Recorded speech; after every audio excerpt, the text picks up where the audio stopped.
കണ്ണൂർ ജില്ലയിൽ തലശ്ശേരിക്കടുത്ത് പാലയാട് ഇൻഡസ്ട്രിയൽ എസ്റ്റേറ്റിന് അകത്തു സ്ഥിതി ചെയ്യുന്ന floor mill unit 5 saint സ്ഥലമടക്കം വിൽക്കാനുണ്ട്.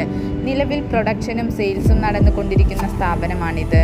Kannur ജില്ലയ്ക്കകത്ത് ലാഭകരമായി നിർമ്മാണം നടന്നുകൊണ്ടിരിക്കുന്നതും സ്വന്തം ബ്രാൻഡോടു കൂടിയുള്ളതുമായ വിതരണവും നടത്തുന്ന സ്ഥാപനമാണിത്. വിവിധതരം ധാന്യപ്പൊടികൾ, മുളക്, മല്ലി, മഞ്ഞൾപ്പൊടി തുടങ്ങിയവയുടെ പ്രൊഡക്ഷൻ യൂണിറ്റാണിത്. വിവിധതരം ഫ്ലോർ മെഷീനറികൾ പരിചയസമ്പന്നരായ തൊഴിലാളികളടക്കം ലഭ്യമാണ്. വാങ്ങുന്നവർക്ക് തുടർന്നും ഏറ്റെടുത്ത് നടത്തിക്കൊണ്ടുപോകേണ്ട ആവശ്യമേയുള്ളൂ. 5 വർഷം വാലിഡിറ്റിയുള്ള ഫുഡ് ഇൻഡസ്ട്രി ലൈസൻസ് നിലവിലുണ്ട്. എപ്പോഴും വെള്ളം കിട്ടുന്ന കുഴൽക്കിണറുണ്ട്. 1700 സ്ക്വയർ ഫീറ്റിലുള്ള ഒരു ഇരുനില കെട്ടിടമാണിത്. ഇൻഡസ്ട്രിയൽ എസ്റ്റേറ്റിനുള്ള സർക്കാരിൻ്റെ എല്ലാ ആനുകൂല്യങ്ങളും പ്രോത്സാഹനവും ലഭ്യമാണ്. ഇവിടെ നിന്ന് പുതിയ 6 വരിപ്പാത NH 66 500 മീറ്റർ ദൂരം മാത്രം. തലശ്ശേരി